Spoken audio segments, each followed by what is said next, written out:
High command ಹೇಳಿದ್ರೆ ನಾನೇ ಮುಖ್ಯಮಂತ್ರಿ ಆಗ್ತೀನಿ ಅಂತ ಹುಬ್ಬಳ್ಳಿಯಲ್ಲಿ ಅಬಕಾರಿ ಸಚಿವ ಆರ್.ಬಿ. ತಿಮ್ಮಾಪುರ ಹೇಳಿಕೆ ಕೊಟ್ಟಿದ್ದಾರೆ. ದಲಿತರು ಯಾಕೆ ಸಿಎಂ ಆಗಬಾರದು ಅಂತ ತಿಮ್ಮಾಪುರ ಪ್ರಶ್ನಿಸಿದ್ದಾರೆ.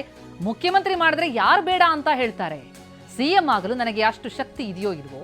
ಶಾಸಕಾಂಗ ಪಕ್ಷದ ಸಭೆಯಲ್ಲಿ ನನ್ನ ಒಪ್ತಾರೋ ಇಲ್ವೋ? ಹೈಕಮಾಂಡ್ ಹೇಳಿದ್ರೆ ನಾನೇ ಸಿಎಂ ಆಗ್ತೀನಿ. ದಲಿತರು ಸಿಎಂ ಆಗಬೇಕು ಅಂತಂದ್ರೆ ಅವರೇ ಸಿಎಂ ಆಗ್ತಾರೆ. ಆದ್ರೆ ನಮ್ಮಲ್ಲಿ ಅಂತಹದ್ದೇನೂ ಇಲ್ಲ ಅನ್ನೋದು ತಿಮ್ಮಾಪುರ ಅವರ ಹೇಳಿಕೆ. ಅಬಕಾರಿ ಸಚಿವ ತಿಮ್ಮಾಪುರ ಅವರು ಹುಬ್ಬಳ್ಳಿಯಲ್ಲಿ ಮಾತನಾಡಿದರು.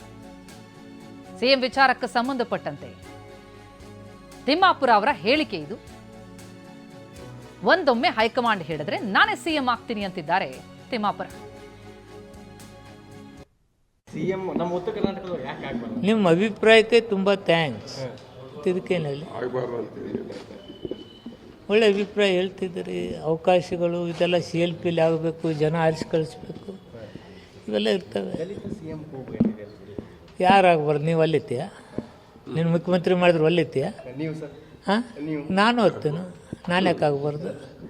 ಅದು ಆ ಸಶಕ್ತ ಅದನ್ನೋ ಇಲ್ಲೋ, CLP ನನ್ನ ಆರಿಸಿ ಕಳಿಸ್ತಾರೋ ಇಲ್ಲೋ, ಹೈಕಮಾಂಡ್ ನನ್ನ ಒಪ್ತಾರೋ ಇಲ್ಲೋ, ಇವೆಲ್ಲವೂ ಇರ್ತವೆ. ನಾನು ಮಾಡ್ತೀನಂತ ಹೈಕಮಾಂಡ್ CLPಗಾದ್ರೆ ನಾನೇ ಆಗ್ತೀನಿ.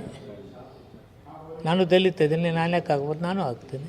ಈಗ ದಲಿತ ಸಿಎಂ ಆಗ್ಬೇಕಂತೀರಿ ಸರ್ ಕರ್ನಾಟಕಕ್ಕೆ?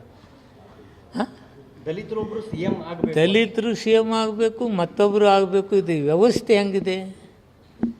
CLPಲಿ ಆಯ್ಕೆ ಆಗ್ತೈತಿ, ಹೈಕಮಾಂಡ್ ಒಪ್ಪಿಗೆ ಬೇಕಾಗತ್ತೆ. ಇವೆಲ್ಲವೂ ಪ್ರೊಸೆಸ್ದಲ್ಲಿ ದಲಿತರನ್ನೇ ಮಾಡಬೇಕಾದ್ರೆ ಆಗತ್ತೆ. ಯಾಕಾಗೋದಿಲ್ಲ?